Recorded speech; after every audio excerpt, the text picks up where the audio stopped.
সুপ্রিয় শিক্ষার্থীবৃন্দ, আপনাদেরকে জানাই আমাদের ইউটিউব চ্যানেলের নতুন একটি ভিডিওতে স্বাগতম।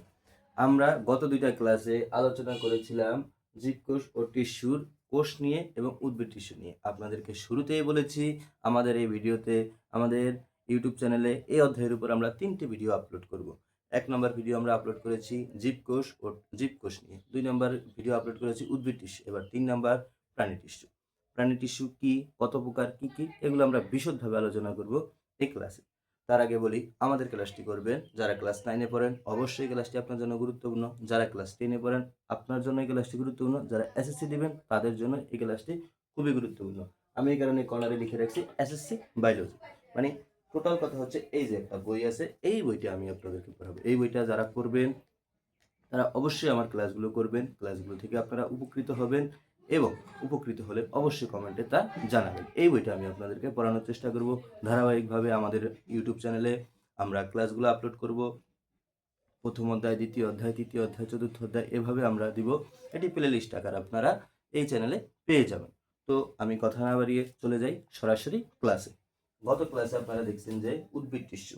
গত ক্লাসে আপনারা দেখছেন উদ্ভিদ টিস্যু। তো উদ্ভিদ টিস্যু কয় প্রকার আপনারা দেখছেন? ভাজক টিস্যু, স্থায়ী টিস্যু। স্থায়ী টিস্যুকে আবার 3 ভাগে ভাগ করা যায়। ভাজক টিস্যুর কারণে শীর্ষস্থ, পার্শ্বস্থ ভাজক টিস্যু। এগুলো নিয়ে বিশদ আলোচনা গত ক্লাসে করেছি। যারা গত ক্লাসটি করেননি তারা অবশ্যই আগের ক্লাসটি করবেন। আগের ক্লাসে আপনারা টিস্যু সম্বন্ধে খুব বিস্তারিতভাবে, উদ্ভিদ টিস্যু সম্বন্ধে বিস্তারিতভাবে জানতে পারবেন এবং কোথা থেকে কোশ্চেন আসে ওই জায়গাগুলো আমি এই ভিডিওতে বলে দিব। অবশ্যই আপনারা মনোযোগ সহকারে ক্লাসটি করবেন। Let's go. দেখেন, প্রাণী টিস্যু। টিস্যু কি? একগুচ্ছ কোষ একত্রিত হয়ে যদি কোনো একটি নির্দিষ্ট কাজ করে তাকে বলা হয় টিস্যু। যেমন একটা আছে এক্সাম্পল, যোজক টিস্যুকে ধরেন তরল রক্ত। রক্তকে আবার কয় ভাগে ভাগ করা যায়? 3 ভাগে। এগুলো নিয়ে বিশদভাবে আলোচনা করব আমি অধ্যায় 6। এখানে যতটুকু আছে সামান্য পরিমাণে কথা বলবো। রক্ত। রক্ত কয় প্রকার? 3 প্রকার। লোহিত রক্তকণিকা, শ্বেত রক্তকণিকা, অঞ্চকিকা। লোহিত রক্তকণিকা কি করে? ফুসফুসের ভিতরে অক্সিজেন এবং কার্বন ডাই অক্সাইড এর পরিবহন এবং ফুসফুস থেকে অক্সিজেন সারা কোষে সরবরাহ করে লোহিত রক্তকণিকা। শ্বেত রক্তকণিকা কি করে? শ্বেত রক্তকণিকা আপনার রোগ প্রতিরোধে ক্ষমতা বৃদ্ধি করে। আপনার এখানে কেটে গেছে, এখানে শ্বেত রক্তকণিকা অ্যাটাক করবে, তার ফ্যাগোসাইটোসিস প্রক্রিয়ার মাধ্যমে ওই জীবাণুকে ধ্বংস করে আপনারকে সুরক্ষা প্রদান করবে। অনুচক্রিকা কি করবে? কেটে যাওয়া অংশকে জোড়া লাগাতে সাহায্য করে কে? অনুচক্রিকা। অবশ্যই আপনারা এগুলা আমার থেকেও বেশি ভালো জানেন। তারপরেও আমি যেহেতু অধ্যায়টি পড়াবো, ধারাবাহিকভাবে কথাগুলো আমার পেজে আপনারা সব পেয়ে যাবেন। একটা লিখো, ধরেন একটা বই লিখে, কিভাবে লিখে? একটা গল্পের বই শুরু থেকে শেষ পর্যন্ত, ধরেন আপনি একটা মুভি দেখছেন, শুরু থেকে শেষ পর্যন্ত একটা সিরিজের যেগুলো শুরু থেকে শেষ পর্যন্ত দেখতে হবে। মাঝখানে একটা সিরিজ যদি বাদ পড়ে তাহলে আপনি শেষ। তদ্রুপ আমাদের ক্লাসের সিস্টেমগুলো এরকম সিরিজ আকারে আপনি একদম A to Z পড়বেন।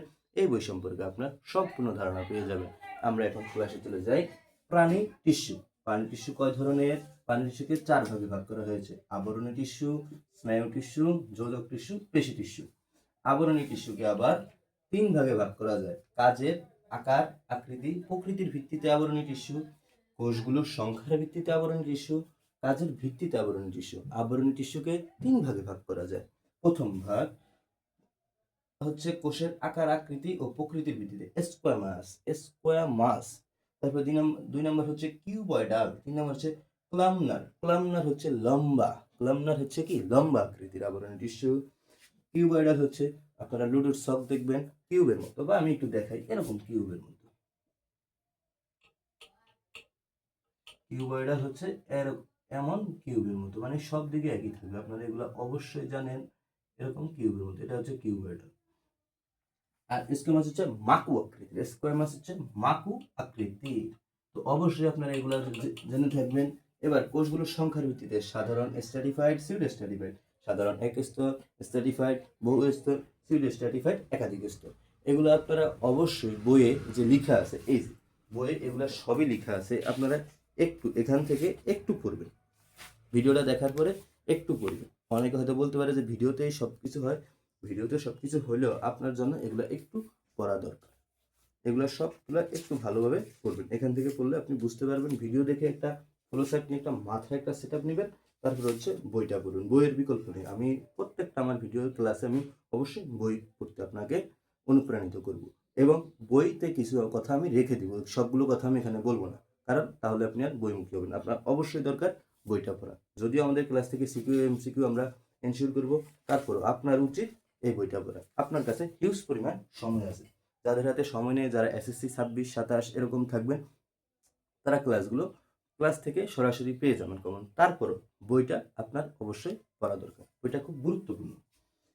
কাজের ভিত্তিতে সিলিয়াযুক্ত, ফ্লাজেলাযুক্ত, ক্ষণপথযুক্ত, জননাঙ্গের এবং গ্রন্থি আবরণী। সিলিয়াযুক্ত কি? সিলিয়াযুক্ত হচ্ছে এই যে নাকের ভিতরে, মেরুদণ্ডী প্রাণীর নাকের ভিতরে এক ধরনের তরলের মতো থাকে, এই তরল হচ্ছে সিলিয়াযুক্ত। ফ্লাজেলা হচ্ছে হাইড্রার কোষে থাকে, এগুলো আপনারা ইন্টারমিডিয়েটের বায়োলজিতে পেয়ে যাবেন।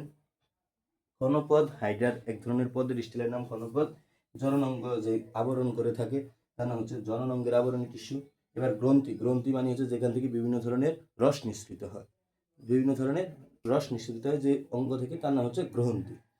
এই গ্রন্থিকে আবরণ করে থাকে গ্রন্থি আবরণী টিস্যু। আপনারা অবশ্যই এগুলো খুব ভালোভাবে জানেন। এবার হচ্ছে স্নায়ু টিস্যু। স্নায়ু টিস্যু, স্নায়ু টিস্যুটা একটু আমি দেখি, আমার চিত্র আঁকাটা যদিও ভালো হয়নি, আপনারা একটু ভালোভাবে আঁকার চেষ্টা করবেন। স্নায়ু টিস্যুর ভিতরে এই যে অংশ, এটার নাম হচ্ছে নিউক্লিয়াস। Nucleus, nucleus. এই অংশের নাম হচ্ছে ডেনড্রন। ডেনড্রন। এই অংশের নাম হচ্ছে একজন। একজন। আর এই অংশের নাম হচ্ছে রেনিভার চক্র। রেনিভার চক্র। রেনিভার চক্র। এবার আপনাদেরকে আমি একটু কথা বলি যে কি করে এগুলা আসলে, এগুলা আসলে কি করে।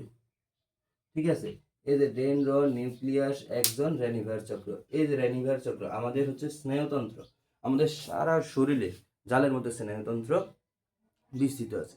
আপনার এখানে যদি কেটে যায়, আপনি যেভাবে আপনার ব্রেনে ইনফরমেশন যাবে, সেভাবে আপনার পায়ে কাটলে ব্রেনে ইনফরমেশন যাবে। আপনার এখানে আগুনে পুড়লে, এখানে আপনি হাতটা যদি হাত আগুনের, এটা মোমবাতি, ধরেন এটা মোমবাতি, মতের উপরে যদি আপনার হাত আসে আপনি সরাই ফেলবেন। কেন এমন হয়? যদি পা আসে পা সরাই ফেলবেন। কেন এমন হয়? আমাদের সারা দেহে এই স্নায়ুতন্ত্র জালের মতো বিস্তৃত আছে। যেই অঙ্গে আপনার হচ্ছে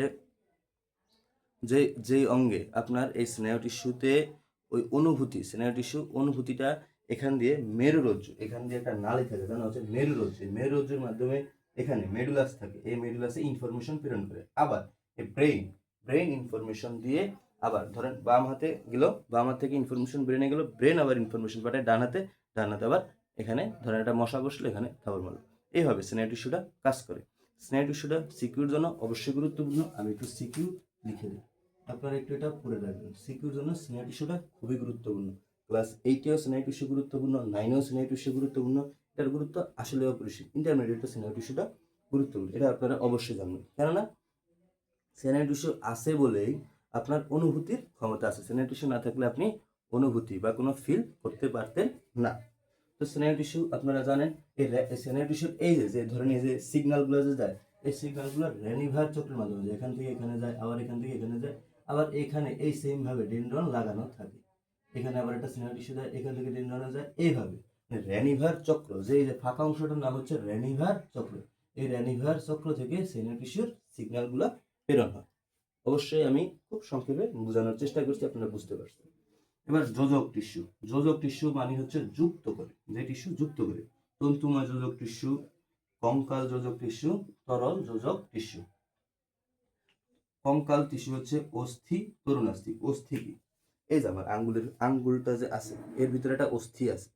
অস্থি থাকাতেই আঙ্গুলটা এভাবে আছে। আমাদের যে হিউম্যান বডি, এটা সম্পূর্ণটা একটা অস্থি, ভিতরে একটা অস্থি আছে। 206টি অস্থি দ্বারা এই হিউম্যান বডি গঠিত। এবার এই অস্থির মাঝে যেই ক্ষুদ্র অংশ থাকে তার নাম হচ্ছে তরুণাস্থি, মানে অস্থির সাথে অস্থি লেগে থাকে, ওই অংশের নাম হচ্ছে তরুণাস্থি। আমাদের শরীর থেকে যদি আমরা অস্থিটা কেটে ফেলি তাহলে একটি মাংসপিণ্ড থাকবে, আমাদের এই যে কাঠামো থাকবে না। আমাদের এই যে কাঠামো গঠনকারী স্কেলিটাল বা তরুণাস্থি, কঙ্কালের জন্য আমাদের এই কাঠামো গঠিত হয়েছে। তো অস্থি, তরুণাস্থি, 206টি অস্থি দ্বারা মানব দেহ গঠিত। একটু মনে রাখবেন আপনারা। তরল যোজক কলা হচ্ছে রক্ত। রক্তকে বলা হয়েছে কি? তরল যোজক কলা এবং লসিকা। এখন আপনাদেরকে যদি বলে যে রক্ত কি, আপনি যদি বলে যে ভাই হাত কেটে গেছে, যে লাল ধরনের পদার্থ বেরোছে তার নাম রক্ত, নো। আপনি ক্লাস 9-এর স্টুডেন্ট, সায়েন্সের স্টুডেন্ট হিসেবে এই কথাটা আপনার মানাবে না। আপনার বলতে হবে ভ্রূণীয় মেসোডার্ম থেকে উৎপন্ন, রক্তকণা ও রক্তরস সমৃদ্ধ তরল যোজক কলাকে রক্ত বলে। আশা করি কথাটা ক্লিয়ার। আপনারা একটু ভিডিও স্লো করে এটা খাতায় লিখে রাখবেন রক্তের সংজ্ঞাটা। এবার লসিকা। লসিকা হচ্ছে রক্ত ছাড়া যে এক ধরনের জেলির মতো পদার্থ আছে পেশির ফাঁকে, ওটার নাম হচ্ছে লসিকা। এবার পেশি টিস্যু। পেশি টিস্যুকে 3 ভাগে ভাগ করা হয়েছে: ঐচ্ছিক পেশি, অনৈচ্ছিক পেশি, হৃৎপেশি। ঐচ্ছিক পেশি হচ্ছে এই যে হাত পা, ইচ্ছা, আপনার ইচ্ছায় নাড়াচাড়া করবে হাত পা, ইচ্ছা, আমি যে মুভ করছি আমার ইচ্ছা, হাত পা, এগুলো হচ্ছে ঐচ্ছিক পেশি। যেটা আপনার ইচ্ছা আপনি নিয়ন্ত্রণ করতে পারবেন তার নাম হয়েছে ঐচ্ছিক পেশি। অনৈচ্ছিক পেশি যেটা আপনার ইচ্ছা নিয়ন্ত্রিত হবে না, ইচ্ছা নিয়ন্ত্রিত হবে না। লাইক দিস, ইচ্ছা নিয়ন্ত্রিত কি হবে না? এই যে আমি ধরেন খাবার খেলাম, আমার খাবারটা মুখ দ্বারা এই যে গলবিল দিয়ে এই যে পাকস্থলী নালী দিয়ে, খাদ্যনালী দিয়ে পাকস্থলীতে গেল, এখানে পাকস্থলীতে গেল। এবার এই পাকস্থলীতে যাওয়ার পরে খাদ্যটা মন তৈরি হয়ে কিছু অংশ, যে অংশটা শরীরের জন্য দরকার ওই অংশটা শরীরে চলে গেল, বাকি অংশটা মলমূত্র হয়ে ত্যাগ হয়ে গেল। এই যে একটা প্রসেস, এটা কি আপনি আমি নিয়ন্ত্রণ করতে পারবো? খাবার খেতে পারবো আপনি আমি, কিন্তু পাকস্থলীর প্রসেস, পাকস্থলী সংকুচিত হচ্ছে, প্রসারিত হচ্ছে, হাইড্রোক্লোরিক অ্যাসিড নিঃসৃত হচ্ছে, যকৃৎ নিঃসৃত করছে, যকৃৎ অ্যাসিড নিঃসৃত করছে, বিভিন্ন ধরনের রস নিঃসৃত করছে, তারপরে অগ্নাশয় রস নিঃসৃত করছে, এগুলা কি প্যানক্রিয়াসি রস নিঃসৃত করছে, এগুলা কি আপনি আমি নিয়ন্ত্রণ করতে পারছি? এগুলো তাদের ইচ্ছা মতো নিয়ন্ত্রিত হচ্ছে না। এটাকে বলা হয়েছে কি অনৈচ্ছিক পেশি। হৃৎপেশি কি? আমাদের যে মানবদেহে হৃৎপিণ্ড থাকে, ইন্টারকোস্টাল ডিস্ক, এটা পয়েন্ট, ইন্টারকোস্টাল ডিস্ক, এটা একটু মাথায় রাখবেন। ছোট্ট একটু কথা, একটা এমসিকিউ। হৃৎপেশি, এই যে হৃৎপেশিটা হচ্ছে পেন্ডুলামের মতো কাজ করে, মানে সংকুচিত হচ্ছে, প্রসারিত হচ্ছে, সংকুচিত হচ্ছে, প্রসারিত হচ্ছে, সংকুচিত হচ্ছে, প্রসারিত হচ্ছে। এটা হচ্ছে হৃৎপেশি, যেটা শুধুমাত্র হৃৎপিণ্ডেই থাকে। এটা একটা আলাদা ধরনের পেশি। এই হৃৎপেশি অফ হয়ে গেলে মানুষ ডেড। হৃৎপিণ্ড অফ হয়ে গেলে মানুষ ডেড। এখানে শিরা দেয়। হৃৎপিণ্ড যতবার পাঞ্চ করবে আপনার শিরা ততবার পাঞ্চ করবে। ওকে, বুঝতে পারলেন তো? হৃৎপেশি, অনৈচ্ছিক পেশি, ঐচ্ছিক পেশি বোঝা গেল। তো আমি টোটাল সামগ্রিক ক্লাসটাতে প্রাণী টিস্যু সম্পর্কে একটু কথা বলার চেষ্টা করলাম। এটাকে আমি বিস্তারিত ক্লাস ভুলেও বলবো না। প্রাণী টিস্যু একটা বৃহৎ সায়েন্স, অনেক কিছু কথা বলার আছে এখানে, অনেক কিছু। এই রক্ত নিয়েই আধা ঘন্টা 1 ঘন্টার মতো কথা বলা যেতে পারে, বা তারও বেশি। রক্তের কাজের শেষ নেই। আমি চ্যাপ্টার 6 আমি একটু কথা বলার চেষ্টা করবো। আপনাদের এসএসসি লেভেলে যতটুকু দরকার ততটুকুর আঙ্গিকে আমি কথা বলার চেষ্টা করেছি। আরেকবার ক্লাসটা আমি একটু রিভিউ করে নিই। প্রাণী টিস্যু। টিস্যু কি জিনিস? এক বা একাধিক কোষগুচ্ছ একত্রিত হয়ে যদি কোনো একটি নির্দিষ্ট কাজ সম্পন্ন করে তাকে টিস্যু বলে। প্রাণী টিস্যুকে 4 ভাগে ভাগ করা হয়েছে: আবরণী টিস্যু, স্নায়ু টিস্যু, যোজক টিস্যু, পেশি টিস্যু। আবরণী টিস্যুকে 3 ভাগে ভাগ করা হয়েছে: কোষের আকার আকৃতি প্রকৃতির ভিত্তিতে, কোষগুলোর সংখ্যার ভিত্তিতে, কাজের ভিত্তিতে। কোষের আকার আকৃতি প্রকৃতির ভিত্তিতে স্কোয়ামাস, মাকো আকৃতির, কিউবয়েডাল আকৃতির, কলামনার বা লম্বা আকৃতির। কোষগুলোর সংখ্যার ভিত্তিতে সাধারণ, স্ট্র্যাটিফাইড, সিউডো স্ট্র্যাটিফাইড, একগুচ্ছ, একাধিক গুচ্ছ, অগুচ্ছ। কাজের ভিত্তিতে সিলিয়াযুক্ত, এই যে মেরুদণ্ডী প্রাণী নাকে যে তরল থাকে তাকে সিলিয়াযুক্ত ফ্লাজেলা। হাইড্রাতে থাকে ঘনপথ, হাইড্রার চলনে জননাঙ্গকে আবরণ করে। গ্রন্থি হচ্ছে যেখান থেকে বিভিন্ন ধরনের রস নিঃসৃত হয় তাকে গ্রন্থি বলে। যোজক টিস্যু, তন্তুময়, কঙ্কাল, তরল। তন্তুময় তো বুঝতেই পারছেন। কঙ্কাল হচ্ছে যে ভিতরে এক ধরনের কাঠামো আছে, এটাকে বলা হয় কঙ্কাল। কঙ্কাল আবার 2 প্রকার: অস্থি, তরুণাস্থি। 206টি অস্থি নিয়ে গঠিত।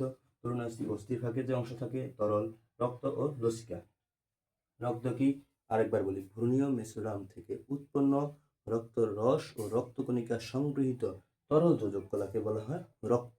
রক্ত নিয়ে বিশদ আলোচনা চ্যাপ্টার শেয়ার করবো, টেনশনের কোনো কারণ নেই। তাও আপনার এই অধ্যায়ে যতটুকু লেখা আছে ততটুকু আপনি একটু পড়ে নেবেন। রক্ত কয় প্রকার? 3 প্রকার: লোহিত রক্তকণিকা, শ্বেত রক্তকণিকা, অনুচক্রিকা। লোহিত রক্তকণিকা কি করে? আমাদের হৃৎপিণ্ডে অক্সিজেন ও কার্বন ডাই অক্সাইড সরবরাহটা নিয়ন্ত্রণ করে এবং অক্সিজেন সারা দেহে লোহিত রক্তকণিকা সরবরাহ করে। শ্বেত রক্তকণিকা কি করে? জীবাণুর আক্রমণ থেকে দেহকে রক্ষা করে। অনুচক্রিয়া কি করে? কাটা অংশ জোড়া লাগাতে সাহায্য করে অনুচক্রিয়া। এবার পেশি টিস্যু। পেশি টিস্যু কয় ধরনের? 3 ধরনের: ঐচ্ছিক পেশি, অনৈচ্ছিক পেশি, হৃৎপেশি। ঐচ্ছিক পেশি কি? যেটা আপনার ইচ্ছায় কাজ করে, যেমন এই যে হাত পা। অনৈচ্ছিক পেশি কি? যেটা আপনার ইচ্ছায় কাজ করে না, যেমন এই যে পাকস্থলীর যে এক্সাম্পলটা দিলাম ওইটা। হৃৎপেশি কি? যেটা আপনার হৃৎপিণ্ডে আছে এটা। এবং স্নায়ু টিস্যুটা খুবই গুরুত্বপূর্ণ, সিকিউতে আসার মতো একটা কোশ্চেন। স্নায়ু টিস্যু, এই স্নায়ু টিস্যুটা আপনার অবশ্যই আঁকতে পারতে হবে। এটার কি নাম? চিত্র নিউরন। নিউরন, এই চিত্রটা আপনার অবশ্যই আঁকতে পারতে হবে। আমার চিত্রটা আঁকা ভালো হয়নি, আপনি অবশ্যই খাতায় বাসায় পেন্সিল, রাবার, স্কেল ব্যবহার করে চিত্রটি আঁকার চেষ্টা করবে। এখানে এই যে অংশটার নাম, এটার নাম ডেনড্রন, ভিতরে যে অংশটার নাম তার নাম নিউক্লিয়াস, এই টোটাল অংশটার নাম এক্সন, এবং মাঝখানে যে একজনের মাঝখানে যে ফাঁকা অংশ তার নাম হচ্ছে রেনিভার চক্র, এগুলো ডেনড্রন, এগুলোর নাম হচ্ছে ডেনড্রন প্রান্ত। এই রেনিভার চক্র দ্বারা সিগন্যালগুলো আমাদের ব্রেনে পৌঁছায়, ব্রেন আবার অর্ডার দেয়, তারপরে আমরা কাজ করি। আশা করি আমি মোটামুটি এসএসসি লেভেলে প্রাণী টিস্যু সম্পর্কে ক্ষুদ্র কিছু কথা বলার চেষ্টা করলাম। আপনারা ক্লাসটি কেমন লাগছে অবশ্যই আপনারা কমেন্টে জানাবেন। পরবর্তী ক্লাস দেখার জন্য আপনাকে রইল আমাদের চ্যানেলের পক্ষ থেকে আমন্ত্রণ। অবশ্যই পরবর্তী ক্লাসটি করবেন। আমরা এইভাবে আপনাদের এসএসসি লেভেলের সবগুলা বইয়ের সবগুলা চ্যাপ্টার খুব ভালোভাবে আপনারা এই চ্যানেলে পেয়ে যাবেন। বিশেষভাবে ফিজিক্স, কেমিস্ট্রি, ম্যাথ, বায়োলজি এগুলার সকল বিষয় সাপোর্ট দেওয়ার চেষ্টা করব আমরা এই চ্যানেলের পক্ষ থেকে। গত ভিডিওতে আপনারা যদি কিছু না বুঝে থাকেন অবশ্যই কমেন্ট করবেন, আমি আপনাদের কমেন্টগুলোকে সংবলিত করে একটি ভিডিও বানানোর চেষ্টা করব। আমরা বেসিক ক্লাস করলাম, এবারে আমরা আস্তে ধীরে সবগুলো চ্যাপ্টারের বেসিক ক্লাসগুলো করার পরে আমরা CQ solve, MCQ solve class করব, এখান থেকে সাজেশন টাইপ ক্লাস করব। আমাদের এই পেজের সাথে আপনি যুক্ত থাকলে আপনার এসএসসি লেভেলের যাত্রা হবে খুব ভালো। আপনি যদি আমাদের সাথে থেকে পরিশ্রম করতে পারেন, নিজের স্বপ্ন পূরণ হবে, নিজের বাবা মার স্বপ্ন পূরণ হবে।